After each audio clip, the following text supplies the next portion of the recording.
하나님 말씀 함께 보겠습니다. 함께 보신 하나님 말씀은 빌립보서 4장 4절에서 6절까지입니다. 빌립보서 4장 4절에서 6절까지 우리 다 찾으신 줄 알고 한 목소리로 함께 합독하도록 하겠습니다. 함께 읽겠습니다. 시작. 주 안에서 항상 기뻐하라. 내가 다시 말하노니 기뻐하라. 너희 관용을 모든 사람에게 알게 하라. 주께서 가까우시니라. 아무것도 염려하지 말고 다만 모든 일에 기도와 간구로 너희 구할 것을 감사함으로 하나님께 아뢰라. 아멘. 우리는 주일 설교를 통해서 사도행전을 같이 함께 살펴보고 있는 중입니다. 13장부터 22장까지 세 번의 전도 여행이 지나갔고요. 이제 로마로 가기 직전에 이 가이사랴에서 아그리빠 왕에게 신문을 받는 내용, 우리가 지난 주일에 같이 함께 나누었던 말씀입니다. 여러분도 아시다시피 사도 바울은 이 세 번의 전도 여행을 통해서 모두 다 13권의 서신서를 기록을 하죠. 1차 전도 여행 때 몇 권을 기록하는지 혹시 아시나요? 한 권을 기록합니다. 갈라디아서를 기록하죠. 2차 전도 여행 때는 몇 권을 혹시 기록할까요? 2권입니다. 데살로니가 전서와 데살로니가 후서. 그러면 조금 더 어려운 문제인데요. 3차 전도 여행 때는 몇 권을 쓸까요? 3권입니다. 고린도전서, 후서, 로마서 이렇게 3권을 적죠. 그리고 3차 전도여행 이후에 도착하게 될 로마 감옥에서는 옥중서신이라고 불리는 4권을 기록하는데요. 에베소, 빌립보, 골로새, 빌레몬서를 기록합니다. 그리고 그 이후에는 이 목회서신이라고 부르는 디모데전서와 디모데후서, 디도서를 보내게 되죠. 바울이 썼던 이 13권의 서신서 살펴보면 참 귀한 말씀들입니다. 근데 오늘 저와 같이 함께 말씀 빌립보서 나눠보고 싶거든요. 왜냐하면 우리가 한 해를 마무리하면서 우리가 이 시간을 어떤 마음으로 보내야 할지 이 빌립보서가 잘 말해주지 않나 싶거든요. 그래서 오늘 저와 같이 함께 빌립보서 살펴보면서 한 해 동안 하나님께서 허락하시는 은혜에 대한 감사와 또 기대감이 같이 함께 넘쳐나는 시간 되시기를 주님의 이름으로 축복합니다. 자, 먼저 빌립보서를 같이 함께 살펴보기 전에 사실은 모든 성경마다 마찬가지겠지만 성경을 연구하기에 앞서서 중요한 것이 하나 있습니다. 그게 하나가 있다면 아마 배경을 살펴보는 것이지 않나 싶습니다. 왜냐하면 우리가 사실은 내가 그냥 혼자 살아가는 것 같지만 사실은 환경의 영향을 받으며 살아간다라고 하는 것 잘 아실 것 같아요. 아이들을 키우면서 제가 느끼는 건데 가장 고민되고 걱정되는 것 중 하나가 이 지역이 주는 문화, 그리고 이 지역이 주는 분위기, 이 지역이 주는 영향력이 이 사람들에게 미치는 영향이 적지 않다라고 하는 것을 경험하게 되죠. 그렇다면 이 빌립보서를 살펴볼 때 이 빌립보 지역을 알아보는 것 매우 중요하겠다라는 생각이 듭니다. 빌립보가 성경 가운데 가장 처음으로 등장하는 곳은요, 빌립보서가 아니고 사도행전 16장 12절이죠. 오늘은 제가 이 슬라이드를 준비를 안 했습니다. 괜찮으시다면 성경을 찾아가면서 우리가 좀 봤으면 좋겠는데 사도행전 16장 12절에 보니까 이 빌립보 지역을 이렇게 표현합니다. 마게도냐의 지방의 첫 성이요 로마의 식민지라라고 이야기하죠. 이 마게도냐라고 하는 곳은요, 이 넓은 구역을 이야기합니다. 이를테면 경상남도와 같이 이 넓은 지역을 말하죠. 이 마게도냐 지방의 첫 성이라고 하는 이 첫 성이라고 하는 의미는 이 첫 번째 만난 성이 아니라 대표되는 도시다라고 하는 것을 의미합니다. 그렇다면 이 경남의 첫 성, 대표되는 도시는 어디일까요? 창원이죠. 오전에는 마산 이러시는 분이 있었는데 이 지역 감정 때문에 안 될 것 같아요. 어쨌든 창원입니다. 자, 경남의 대표 지역이 창원인 것처럼 이 마게도냐의 첫 성이 빌립보 지역이라는 거예요. 그리고 나서 12절에 나오는 말이 뭐냐면 로마의 식민지다라고 이야기합니다. 사실 우리에게는요, 이 식민지라고 하는 말이 안 좋은 느낌을 가지고 있어요. 식민지? 야, 이거 안 좋은 말이네 싶을지도 모르겠습니다. 그거 정복당한 지역이잖아. 맞습니다. 사실은 이 빌립보가 로마에게 정복당한 개념으로서 사실 식민지라고 썼지만 사실 이 식민지라고 하는 말은요, 로마에서는 그렇게 많이 쓰이지 않는 단어였어요. 왜냐하면 이 식민지라고 하는 언어의 본래 의미는 제2의라고 하는 의미를 가지고 있거든요. 그러니까 로마는 제2의 로마라고 하는 수식어를 아무에게나 주지 않는 거예요. 그런데 빌립보에게만큼은 제2의 로마라고 하는 수식어를 줍니다. 왜냐하면 이 부분은 여러분 그냥 잊으셔도 되는데, 역사적으로 로마가 이 정치적으로 내실을 다질 때요, 로마 안에서 패권을 장악하기 위해서 정치적인 싸움이 생깁니다. 그때 뭐 안토니, 브루투스, 옥타비안, 이 여럿이 패권을 장악하면서 막 다투고 있는데, 재밌는 것은 뭐냐면 이 빌립보라고 하는 도시가 처음부터 끝까지 옥타비안이라고 하는 이 사람을 지지합니다.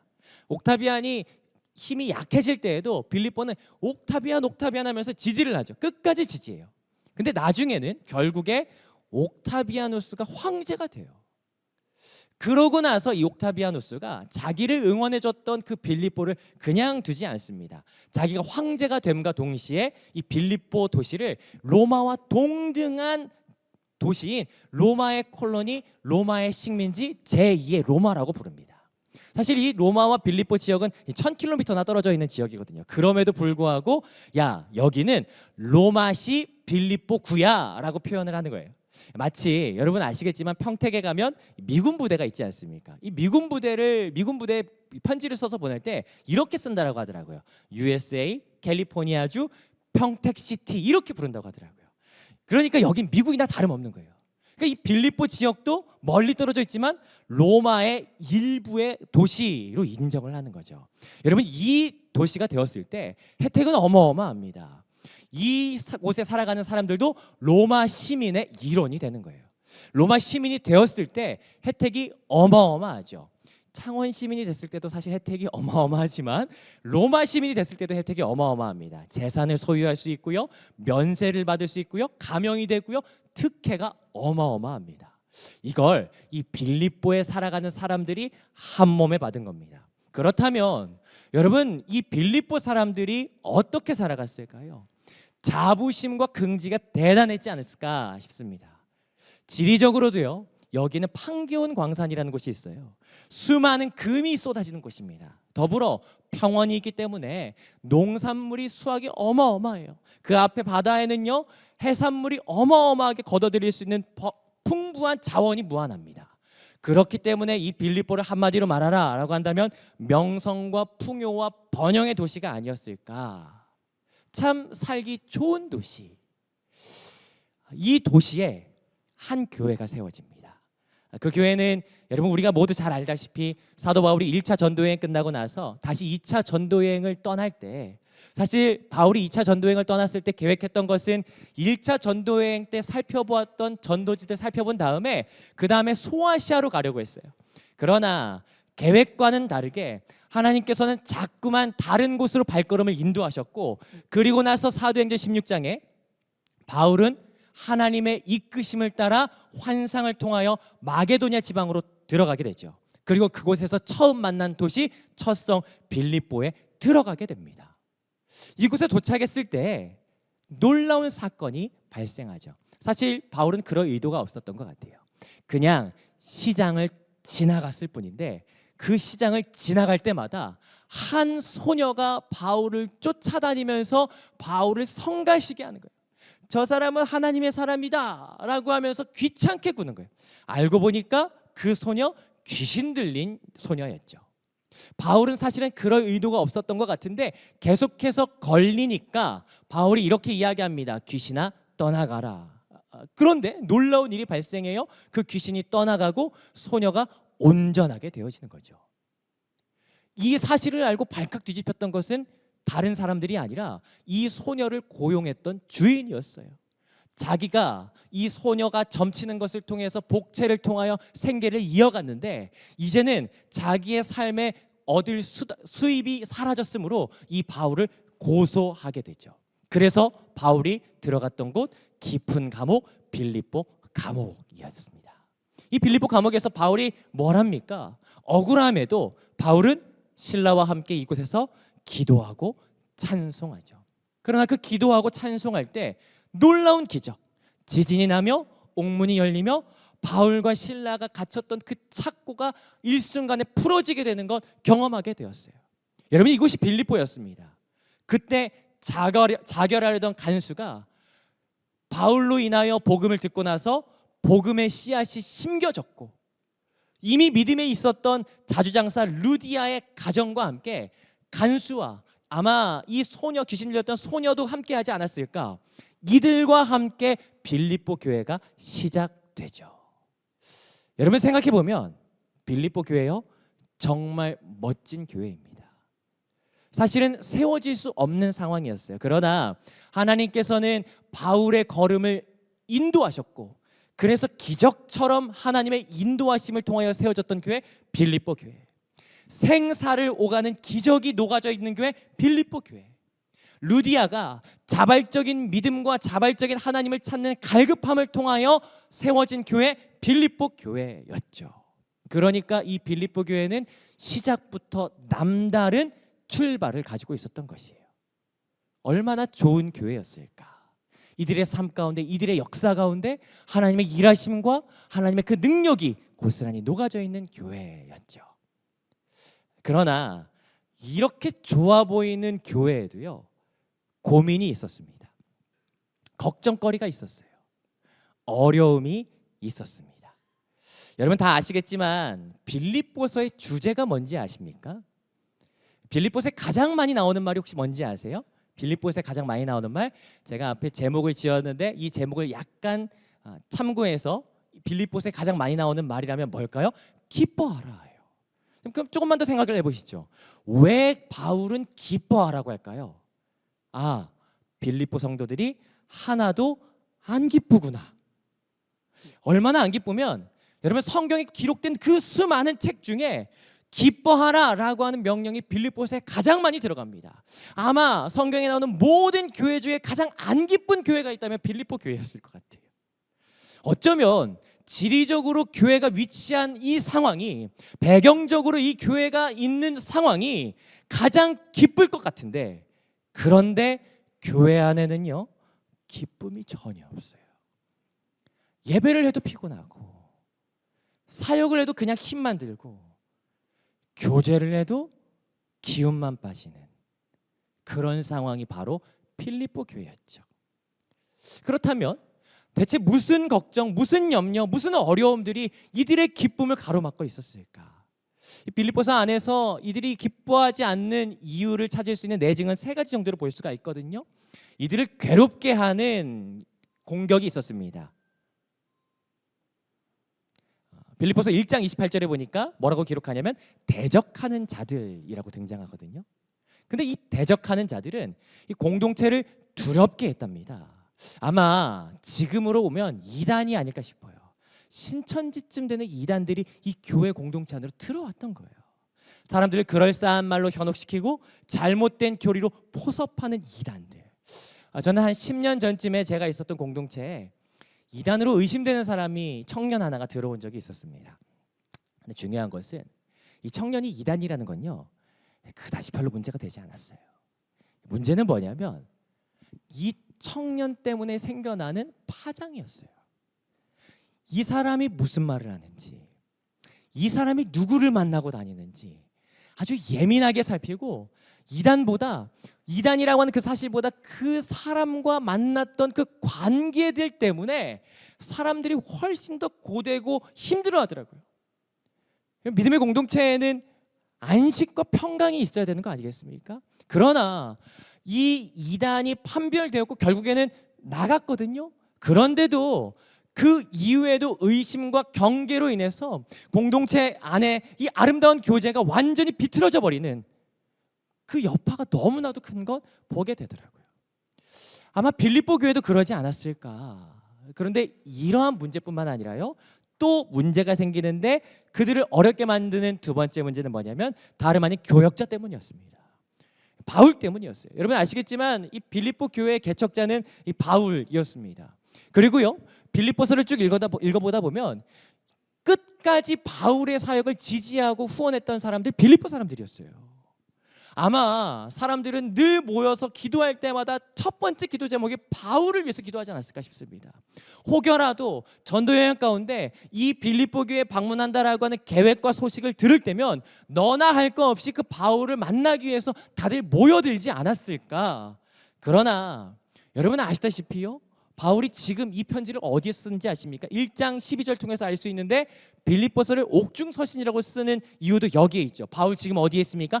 감옥에 있다라는 사실이에요. 여러분 만약에 여러분의 리더가 그럴 리가 없지만 담임 목사님이 감옥에 수감된다면 어떠시겠습니까? 물론 그럴 리가 없어요. 그렇지만 감옥에 담임 목사님 수감된다면 어떻게 하실까요? 아마 여기 계신 분들 중에 대부분은 아유 그럴 리가 없어, 뭔가 오해가 있었던 거야, 잘못된 거야 라고 하면서 기다리시는 분들이 있겠죠. 그러나 덜어는 실망할 수 있습니다. 덜어는 교회가 부끄러울 수 있어요. 덜어는 사도 바울이 가르쳤던 그 가르침을 배척하거나 부인하거나 부정하는 사람들이 있을 수 있겠죠. 여러분이 공동체가 얼마나 엉망진창이 되는지 여러분 눈에 그려지십니까? 그러나 그뿐만이 아닙니다. 한 가지 문제가 더 있습니다. 그건 뭐냐면요, 이건 우리가 한번 성경을 찾아보도록 하시죠. 빌립보서 4장 2절 같이 한번 보겠습니다. 빌립보서 4장 2절 같이 함께 읽겠습니다. 시작. 내가 유오디아를 원하고 순두개를 원하노니 주 안에서 같은 마음을 품으라. 여기 유오디아와 순두개라고 하는 두 명의 이름이 나와요. 이 두 명의 이름은요 99% 이상 여성형 명사입니다. 그리고 이 두 명은요 아마도 빌립보 교회의 여성 리더십이었던 것 같아요. 근데 이 두 명에게 뭐라고 이야기를 합니까? 같은 마음을 품으라 라고 이야기해요. 여러분 왜 같은 마음을 품으라고 이야기할까요? 두 사람이 같은 마음을 안 품으니까요. 달리 말하자면 이건 이렇게 말할 수 있을 것 같아요. 야 니네 그만 싸워 라고 하는 말이죠. 바울이요 그리고 이 두 사람을 이야기할 때 되게 세심하게 고려했었어요. 만약에 바울이 이렇게 썼다면 어떠실지 한번 생각해 보시죠. 내가 유오디아와 순두개를 권하노니 라고 쓴다면 여러분 누가 기분이 나쁠 것 같아요? 당연히 뒤에 나오는 순두개가 기분이 나쁠 것 같아요. 근데 바울이 일부러 이렇게 씁니다. 유오디아를 권하고 순두개를 권한다 라고 말하면서 굉장히 세심하게 쓰는 것 보게 돼요. 여러분 이 두 명이 굉장히 치열하게 싸웠던 것 보게 되는 거예요. 여러분 공동체 안에서 실제적인 사역을 하는 이 두 명의 자매님이 싸운다라고 하는 것 여러분 한번 그려보지 않으시겠습니까? 여러분 제가 이전에 있었던 교회에 참 유사한 일이 있었어요. 여러분 두 명의 자매님이 싸우면 얼마나 괴로운지 아십니까? 두 명의 탁월한 리더니까 어떤 모임에 가도 두 명이 같이 있는 일은 거의 없어요. 그러나 어떤 모임 A, B, C, D라고 하는 모임에 다 간다 할지라도 둘 중에 한 명은 꼭 있습니다. 자, 그런데 겹치지는 않지만 늘 그 가운데 있지만 늘 똑같은 이야기를 해요. 만날 때마다 서로를 험담합니다. 그리고 항상 질문해요. 뭐라고 하냐면 나야 쟤야 빨리 결정해. 이런 질문 항상 하죠. 여기 가도 A라고 하는 사람에게 나야 쟤야 결정해. 저기 가도 B라고 하는 사람이 나야 쟤야 그 얘기를 계속 듣는데 엄마가 좋아 아빠가 좋아 막 이런 것도 아니고 너무너무 피곤한 그런 상황들. 여러분 그런 이야기 듣는데 얼마나 괴로운지 아십니까? 여러분 지금 빌립보 교회가 이러한 상황을 겪고 있어요. 공동체 안에 리더십으로 인해서 몸살을 겪고 있어요. 종합해 보면 의심이 쌓여가요. 분열이 쌓여가요. 미움이 쌓여가요. 여러분 그렇지 않습니까? 공동체가 안정감을 주고 평안과 위로가 돼야 되는데 괴로움이에요. 걱정이에요. 여러분 이러면 여러분 어떤 마음이 드시겠습니까? 오늘 무슨 모임 있어요. 이러면 오늘 안 가고 싶은데 오늘 다른 일이 생길 것 같아. 이러고 싶지 않으시겠습니까?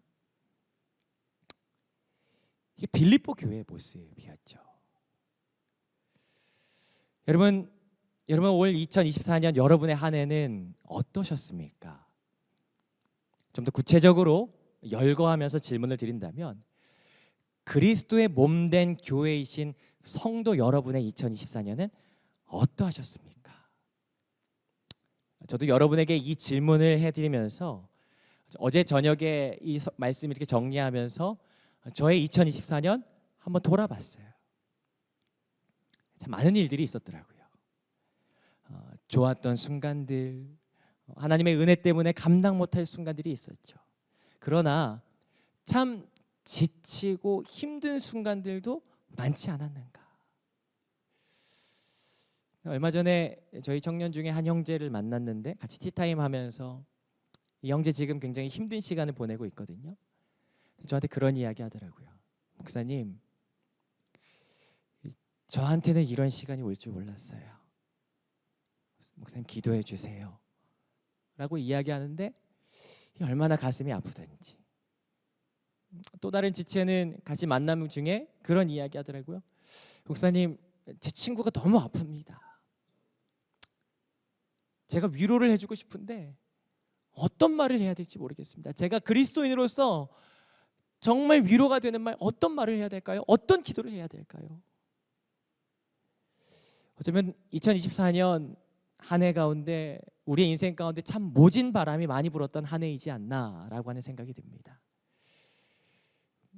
저에게는 이 목사 안수를 같이 받았던 목사 동기가 있어요. 그 중에 한 명이 있는데 이 친구가 사역을 정말 잘했습니다.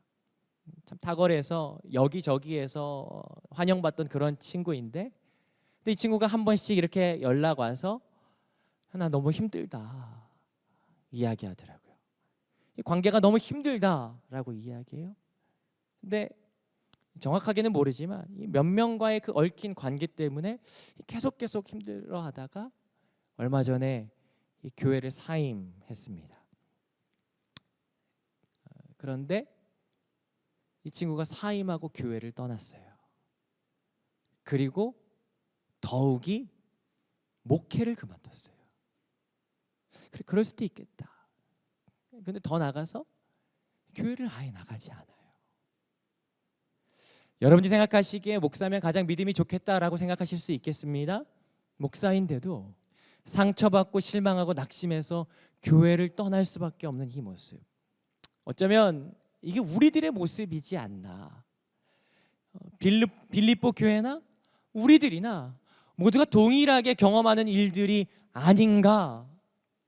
지치고 고나여서 낙심되어서 결국에는 떠나가게 되는 그런 일들, 기쁨이 사라지게 되는 일들. 근데 바울이 그런 교회를 향해서 지금 편지를 씁니다. 빌립보 교회를 향해서 붓을 드는 거예요. 그게 바로 빌립보서죠. 근데 아이러니하게도요, 그 빌립보서의 핵심은 다른 것이 아니에요. 4장 4절인데요. 4장 4절 우리 같이 한번 읽어보겠습니다. 시작. 주 안에서 항상 기뻐하라. 내가 다시 말하노니 기뻐하라. 여러분, 난리가 난 교회에 딱 한 가지 말하는 거예요. 그럼 뭐냐면 기뻐하라 라고 이야기합니다. 저는 가끔 바울이 엉뚱하다는 생각이 듭니다. 왜냐하면요, 지난주 우리 주일 설교도 마찬가지로 자기 자신 변론하라 라고 했던 그 아그리빠 왕에게 당신도 나와 같이 되기를 원합니다 라고 하지 않나. 안토니아 요새로 끌려가는 그 바울이 잠깐만 제가 할 말이 있습니다 라고 이야기하면서 그 성난 유대인 군중 앞에서 기껏 하는 소리가 복음 전하는 거고, 아니 지금은 탈진하고 관계 때문에 얽혀있고 괴로워하는 이 사람들에게 고작 한다는 이야기가 기뻐하십시오 라고 이렇게 이야기하는 것, 여러분 이게 정말 맞다라고 생각하십니까? 그러나 이 내용을 우리가 좀 찬찬히 들여다보면, 이들에게 진짜 필요한 건 다른 것이 아니라 바로 이거구나 라고 하는 걸 알게 돼요. 왜냐하면요, 여기 지금 빌립보서 4장 4절에서 이야기하는 기뻐하라 라고 하는 이 기쁨은요, 단순히 우리가 하하하 호호호 하면서 웃는 그런 기쁨이 아니기 때문이에요. 여러분 한번 보시겠습니까? 여러분 오늘 본문은 아니지만 빌립보서 4장 9절에 보니까 바울이 뭐라고 하냐면요, 너희는 내게 배우고 받고 듣고 본 바를 행하라 라고 이야기합니다.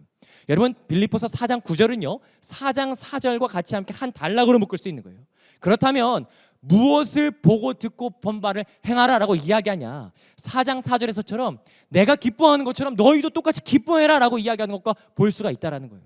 여러분 그런데 우리는 알죠, 바울이 지금 기뻐할 수 있는 상황입니까? 아니요, 바울은 지금 감옥에 갇혀 있어요. 그렇기 때문에 바울이 기뻐하십시오 라고 이야기하는 이 기쁨은요, 사람이 감정적으로나 상황으로 인해서 기뻐할 수 있는 그 기쁨이 아니라는 건 알 수 있다라는 거예요.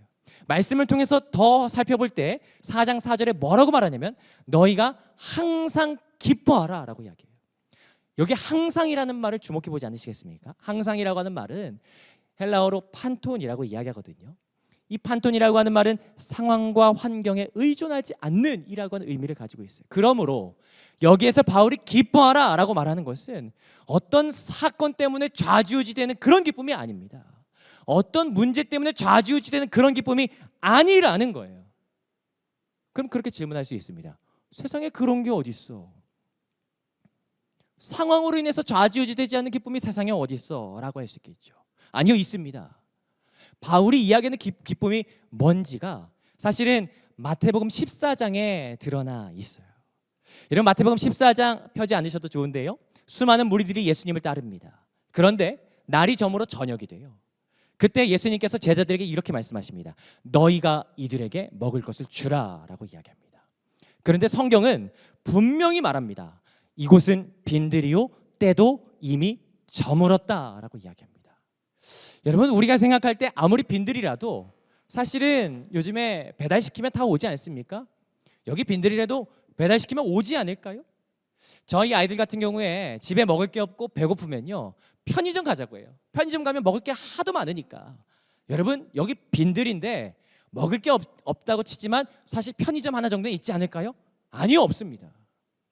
여러분, 마태복음 14장 가운데 가장 중요한 건, 우리의 문제를 해결하는 것은, 우리는 늘 언제나 무언가에서 문제를 해결하고 싶어 하는데 우리의 문제 해결은 무언가에 있지 않다라고 하는 것을 이야기해요.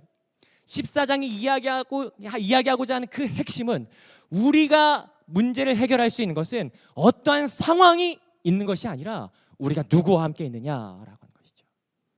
그들이 예수 그리스도와 함께 있었을 때 5천 명이고 2만 명의 줄인 배가 해결되어지는 건 포기된다라는 거예요. 그러므로 여러분, 가장 큰 기쁨이 무엇이냐라고 한다면 그건 다른 것이 아니라는 것이에요.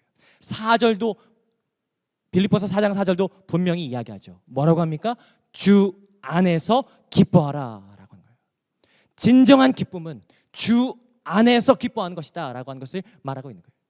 마치 사랑하는 사람과 함께 있을 때 경험되어지는 그 안정감처럼, 여러분, 사랑하는 사람과 함께 있는데 막 인상 막 쓰면서 그렇게 있겠습니까? 아니요. 함께 있는 것만으로도 그냥 안정감이 있고 그 존재만으로도 기쁜 것. 그러므로 기뻐하라 라고 하는 이 명령은요, 다른 것이 아니라 주를 바라보라, 주 안에 거하라 라고 하는 말씀이라는 거예요. 그래서 갈라디아서 5장 22절은 분명히 말합니다. 오직 성령의 열매는 사랑과 기쁨이라고 이야기합니다. 성령께서 우리 안에 내주하시고 역사하실 때 맺어지게 된 결과, 열매가 뭐냐? 기쁨이다 라고 이야기하는 것이에요. 예수님께서도요, 요한복음 16장 22절에서 우리와 약속하셨어요.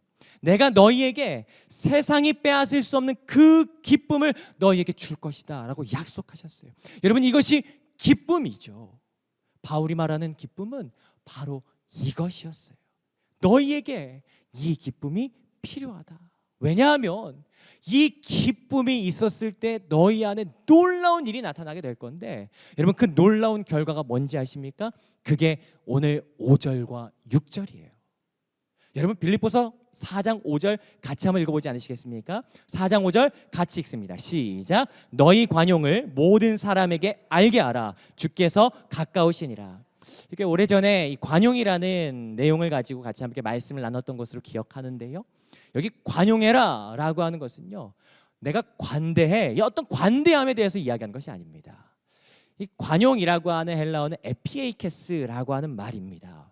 자기의 영혼을 통제하는 것이에요.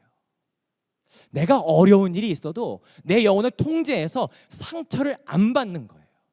속상한 일이 있어도 내가 속상해하지 않는 것. 누가 나에게 험담을 해도 그래요 하면서 그냥 이렇게 넘어가는 것. 이렇게 이야기하면 단번에 반박할 수 있죠. 에이, 어떻게 그럴 수가 있습니까? 누가 나에게 험담을 하는데 누가 이렇게 그냥 넘어갈 수 있습니까? 더군다나요, 오늘 말씀은 뭐라고 얘기하냐면 관용을 나 혼자 알라고 하잖아요. 나 괜찮아, 나 상처 안 받았어, 이렇게 얘기하는 거 자기만 아는 것이 아니라요, 모든 사람이 알 수 있도록 하라라고 하는 것이에요. 나 속상하지 않아, 나 혼자 아는 것이 아니라 모두가 알 수 있도록. 여러분, 이게 가능할까요? 어떻게 가능하겠습니까? 이것이 가능한 방법 단 한 가지밖에 없어요. 뭐냐면 하나님으로 인한 기쁨이 내 안에 충만할 때 가능하다라는 거예요. 그러므로 여러분, 하나님을 예배하고 하나님 앞에 기도하고 하나님 앞에 찬양할 때 그분께서만이 주실 수 있는 참 평안과 기쁨이 우리 안에 충만하여서 내가 어떠한 상황권에서도 내 영혼을 통제하고 내 영혼을 보호할 수 있는 그 관용이 우리 가운데 넘쳐나기를 주님의 이름으로 축복합니다. 여러분, 그러나 그뿐만이 아닙니다. 6절도 마찬가지예요. 6절도 같이 한번 읽어보시겠습니까? 6절은 우리가 정말 잘하는 말씀이에요. 암송도 정말 잘하는 말씀, 잘 하시는 말씀인데 같이 한번 읽어보시죠. 시작. 아무것도 염려하지 말고 다만 모든 일에 기도와 간구로 너희 구할 것을 감사함으로 하나님께 아뢰라. 여러분, 우리가 정말 좋아하는 말씀입니다. 제가 한번 질문을 드려보겠습니다. 여러분, 우리 안에 염려가 가득한데 여러분, 감사의 기도를 하실 수 있는 분 있으십니까? 내 안에 분노가 가득하고 걱정이 가득한데 감사로 기도하실 수 있는 분 있으세요? 혹시 옆에 있는 분이 작은 소리로 네 하셨다면 그분 정말 대단한 분이십니다. 안 돼요. 안 됩니다. 그러나 이것을 가능하게 하는 이유가 있어요. 그것이 무엇인지 아세요? 하나님으로 인한 기쁨이 내 안에 충만할 때 가능하다라는 거예요.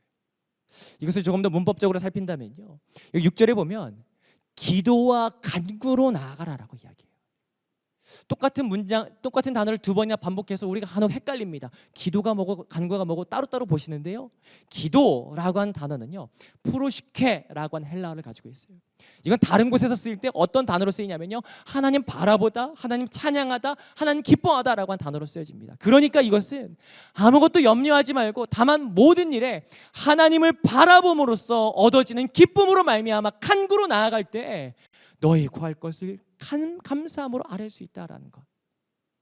여러분, 그러니까 오늘 말씀을 통해서 우리 가운데 가장 중요한 것이 무엇이냐?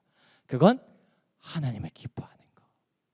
하나님으로 인한 기쁨이 내 안에 충만하여지게 되는 것, 그것이 가장 중요하다라고 하는 것을 오늘 말씀이 우리에게 말한다라는 것이죠. 오늘 이 말씀을 2024년이 저물어가는 이때 우리 같이 함께 나눠보고 싶었어요. 여러분, 2024년 여러분 어떤 1년을 살아오셨습니까? 혹시 빌립보 교회처럼 여러 사역과 관계와 여러 가지 어려움 때문에 혹시 지쳐있고 상처 입으신 분들 혹시 있지 않으십니까?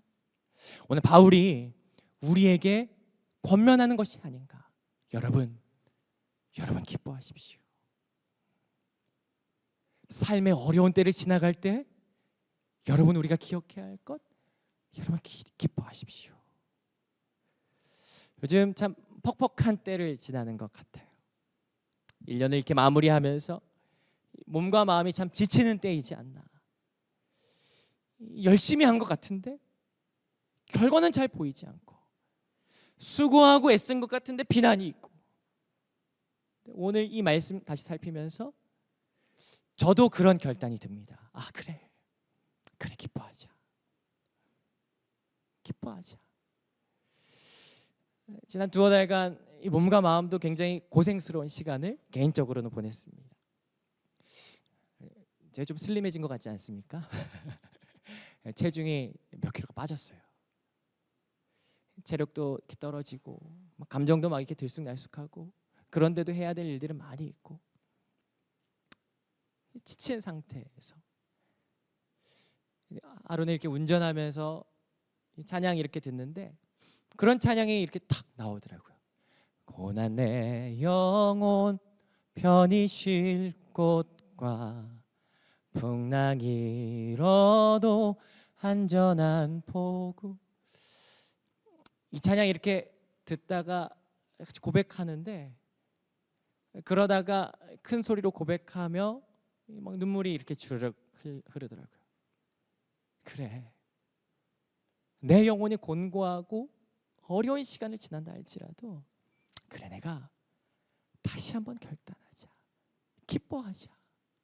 희망을 가지고 내가 내 상황과 상관없이 기뻐하기로 결정하자. 혹시 빌립보 교회만큼은 아니지만 여러분의 지난 1년이 고되고 힘들지는 않으셨는지요? 무언가 때문에 갇히고 짓눌리고 억눌려서 그 마음이 너무도 곤고해지지는 않으셨는지요? 또는 사람들로부터의 오해와 미움 때문에 마음이 짓이겨지지는 않으셨는지요? 내 마음대로 되는 것이 없어서 매일 답답한 마음으로 괴로워하는 분이 혹시 있진 않으신지요? 여러분, 오늘 그러한 분이 있으시다면 우리 이 말씀 같이 함께 붙잡으십시다. 기뻐하라. 주 안에서 기뻐하라. 하나님을 기뻐하는 것이 우리에게 힘이며 다시 일어설 수 있는 능력임을 오늘 이 빌립보서 말씀을 통해서 우리가 붙잡게 됩니다. 사랑하는 성도 여러분, 오늘 저와 여러분의 삶 가운데 하나님께서 위로부터 허락하시는 그 충만한 기쁨이 가득하시기를 주님의 이름으로 축복합니다. 그 기쁨으로 말미암아 다시 일어설 수 있고, 그 기쁨으로 말미암아 다시 뛰어갈 수 있는 그 놀라운 능력을 힘입는 것, 하나님께서 우리 가운데 허락하시는 기쁨의 능력이죠. 상황과 상관없이 그 기뻐함으로 인하여 다시 한 번 더 회복해 하시고 일어서게 하시는 그 하나님의 놀라운 신비를 경험하고 체험하시는 저와 여러분들의 이번 한 주의 삶, 오늘의 삶 되시기를 주님의 이름으로 축복합니다. 우리 같이 함께 주신 말씀 가지고 한번 같이 찬양했으면 좋겠습니다. 이 찬양 우리 같이 함께 입술을 열어서 고백하고 싶은데요, 하나님, 내 곤고한 심령 가운데 하나님 다시 한번 주님의 충만한 기쁨을 허락하여 주시옵소서라고 우리 같이 함께 입을 열어서 고백합시다. 고난 내 영혼 편히 쉴 곳과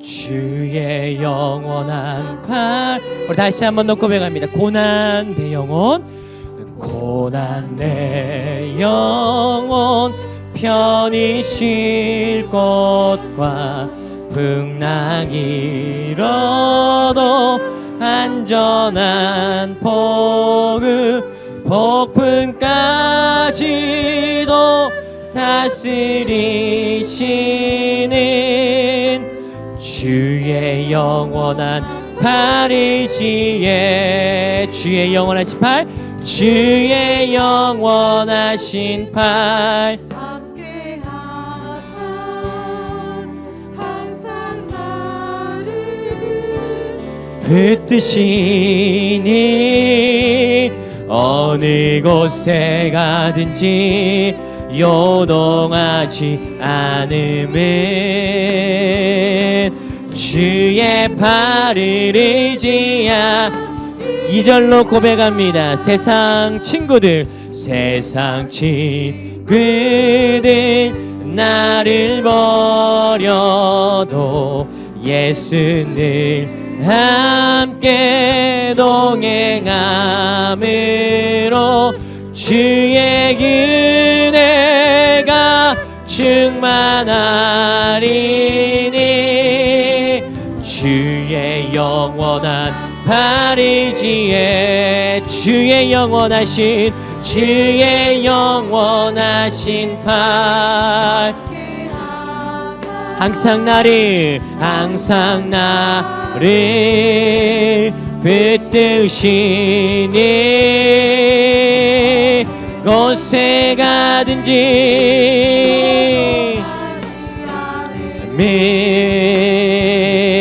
주의 팔을 의지. 우리 3절로 같이 함께 고백합니다. 나의 믿음이 연약해져도 나의 믿음이 연약해져 미리 예비야 힘을 주시며 위태할 때도 안보하시는 주의 영원한 팔. 4절입니다. 능치 못한 것 주께 우리에게 영원한 기쁨을 허락하시는 나의 인생을 주께 맡기면 나의 모든 짐 대신 지시고 주의 영원한 발이지. 주의 영원하신 팔, 주의 영원하신 팔, 항상 나를 붙듯이 어느 곳에 가든지 요동하지 않으면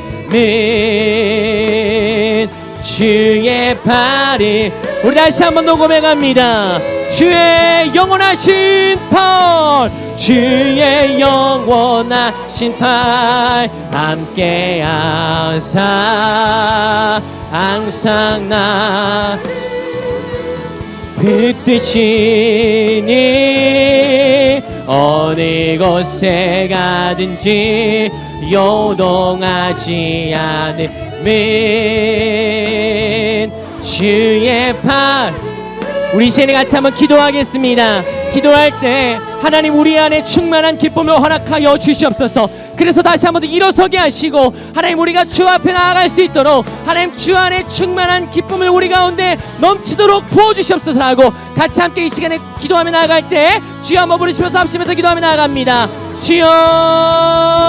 주여, 하나님 주님의 기쁨을 우리 안에 충만하게 부어주시옵소서. 하나님 그 놀라운 신비, 놀라운 은혜가 오늘 우리 가운데 있기를 소망하나니 주님의 기쁨이 우리 가운데 역사하게 하여 주시옵소서. 하나님 우리 가운데 부으시는 주님의 은혜, 우리 가운데 허락하시는 주님의 그 능력에 대한 기쁨을 맛보아 알게 하여 주시옵소서. 하나님이 얼마나 놀라우신 분이신지 하나님 그 은혜를 경험하기를 소망하나니 우리의 삶 가운데 역사하시는 주님의 능력을 알게 하시는 주님의 능력을 따라 나아갈 수 있는 우리의 귀한 삶이 될 수 있도록 하나님께서 함께 하여 주시옵소서. 주님 역사해 주시옵소서. 우리 다시 한 번 더 기도하며 나아갈 때에는 우리 같이 함께 중보의 기도로서 함께 나아갔으면 좋겠습니다. 여러분 우리가 이웃을 한번 살펴보지 않으시겠습니까? 특별히 우리 지체들 같이 함께 돌아보기를 원하는데 혹시 지체 중에 지쳐있는 분은 있진 않으신지요? 곤고함 때문에 낙심한 분은 있지 않으신지요? 우리 같이 함께 기도할 때 하나님 그 형제와 그 자매에게 하나님께서 허락하시는 충만한 기쁨을 경험하게 하여 주시옵소서. 하나님께서 허락하시는 예배를 통한 기쁨이, 기도를 통한 기쁨이, 말씀을 통한 충만한 기쁨이 그 가운데, 그 영혼 가운데, 심령 가운데 다시 한 번 더 충만하게 부어지게 하여 주시옵소서라고 우리 시간에 같이 함께 각 지체를 기억하시면서 중보의 기도로서 같이 함께 주 앞에 나아가십시다. 기도하겠습니다. 하나님 감사합니다. 함께 기도할 때 하나님 우리의 지체들을 위해서 같이 함께 기도합니다. 하나님 우리 안에 주님께서 허락하시는 기쁨이 다시 한 번 더 충만하게 하여 주시옵소서. 하나님 그 은혜가 다시 한 번 더 우리 안에 부어지기를 소망하나니 하나님 그 은혜로 말미암아 하나님 우리의 영혼이 다시 한 번 더 살아나고 솟게 되는 귀한 은혜를 누리게 하여 주시옵소서. 하나님 우리 안에 하나님께서 허락하시는 그 은혜가, 그 기쁨이 우리 가운데 다시 한 번 더 주어져 다시 한 번 더 감격하고 주를 향해 달려나갈 수 있는 귀한 은혜가 있게 하여 주시옵소서. 하나님 그렇게 하실 주님을 찬양합니다. 지금은 너희가 근심하나 내가 다시 너희를 보리니 너희 마음이 기쁠 것이요 너희 기쁨을 빼앗을 자가 없으리라. 아멘. 하나님 감사합니다. 우리에게 그 크신 기쁨을 허락하겠다라고 약속하신 그 주님의 약속을 따라 하나님 이 시간 우리가 같이 함께 간구하고 기도하나니 하나님 지쳐있는 우리의 심령 가운데, 낭망한 우리의 영혼 가운데 다시 한 번 더 하나님께서 허락하시는 기쁨을 맛보게 하여 주시옵소서. 위로부터 부으시는 그 기쁨, 하나님 예배를 통한 기쁨, 기도를 통한 기쁨, 말씀을 통한 그 기쁨이 우리 가운데 다시 한 번 더 회복되어지고 부어져서 하나님 다시 한 번 더 일어설 수 있는 이 한 해가 되게 하시고 다시 한 번 더 주를 향하여 달려갈 수 있는 결단이 생겨지게 되는 하나님 2024년의 마무리가 되게 하여 주시옵소서. 하나님 혹여 지쳐있고 낙심한 영혼들이 있습니까? 하나님 우리가 서로를 위하여 기도할 때 하나님 우리 안에 그 기쁨이 다시 한 번 더 회복되어지기를 간구하나니 하나님 하나님께서만이 허락하시는 상황과 환경 때문에 좌지우지되는 그런 기쁨이 아니라 하나님께서 허락하셔서 관용할 수 있고 염려하지 않음으로써 감사의 고백을 올려드릴 수 있는 그 기쁨이 우리 공동체 안에, 이 교회 안에 충만하게 임하게 하여 주시옵소서. 그래서 다시 한 번 더 이 기쁨을 가지고 우리가 주 앞에 달려나갈 수 있고 새롭게 시작하는 한 해가 될 수 있도록 하나님 우리 가운데 역사하시고 함께하여 주시옵소서. 그렇게 하실 주님께 감사드리며 살아계신 예수님의 이름으로 기도드렸습니다. 아멘. 우리 안에 기쁨을 다시 한 번 더 허락하실 하나님 앞에 감사의 박수 올려드리도록 하겠습니다. 이 시간에는 자리에서 일어서셔서 우리 주님 오실 날을 기대하며 우리 같이 함께 선포하며 예배를 마치도록 하겠습니다. 우리 같이 함께 오른손 높이 들고 같이 함께 선포합니다. 아멘. 주 예수여 오시옵소서. 마라나타.